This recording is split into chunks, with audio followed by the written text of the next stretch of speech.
हाल ही में वामपंथियों के समर्थन से बनी नेपाल की नई सरकार ने साल के पहले ही दिन भारत के साथ गद्दारी की।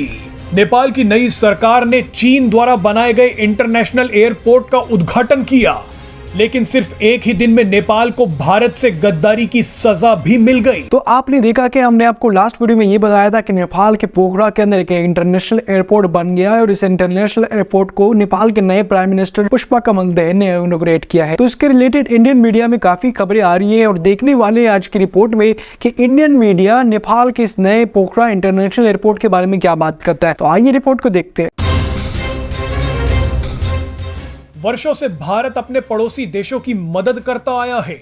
मोदी सरकार ने तो अपनी विदेश नीति के तहत पड़ोसी देशों पर काफी ध्यान दिया। आर्थिक और राजनीतिक संकट से जूझ रहे श्रीलंका और नेपाल की तो भारत ने खूब मदद की, लेकिन इन दोनों ही देशों ने चीन के बहकावे में आकर कई बार भारत से गद्दारी की। हाल ही में वामपंथियों के समर्थन से बनी नेपाल की नई सरकार ने साल के पहले ही दिन भारत के साथ गद्दारी की। नेपाल की नई सरकार ने चीन द्वारा बनाए गए इंटरनेशनल एयरपोर्ट का उद्घाटन किया, लेकिन सिर्फ एक ही दिन में नेपाल को भारत से गद्दारी की सजा भी मिल गई और कर्मों का फल भी। नेपाल के प्रधानमंत्री पुष्प कमल दहल प्रचंड ने पोखरा में चीन की मदद से बनाए गए जिस इंटरनेशनल एयरपोर्ट का उद्घाटन किया था, वो अब नेपाल के गले की फांस बन गया है। एयरपोर्ट के उद्घाटन के तुरंत बाद अब नेपाल में बवाल मच गया है। नेपाल के पोखरा एयरपोर्ट को चीन की आर्थिक और तकनीकी मदद से तैयार किया गया है, जिसमें 22 अरब रुपए खर्च किए गए हैं। चीन ने पहले तो कहा कि वो इस एयरपोर्ट को बनाने में नेपाल की मदद करेगा, लेकिन उद्घाटन के तुरंत बाद चीन ने इस पोखरा एयरपोर्ट को कर्ज का जाल कहे जाने वाली बेल्ट एंड रोड परियोजना का हिस्सा बताकर नेपाल को झटका दे दिया।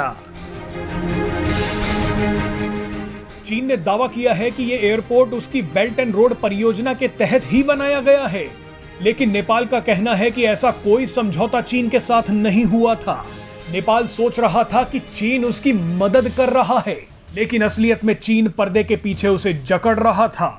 नेपाल ने अब चीन से कहा है कि इस परियोजना के लिए दिए गए पैसों को कर्ज के बजाय सहायता में बदल दिया जाए, लेकिन अब ऐसा होता नजर नहीं आ रहा।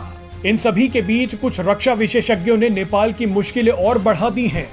एक्सपर्ट्स ने कहा है कि अगर भारत ने इस प्रोजेक्ट से किनारा कर लिया तो अरबों रुपए में बना ये ड्रीम एयरपोर्ट नेपाल के लिए सफेद हाथी साबित हो जाएगा।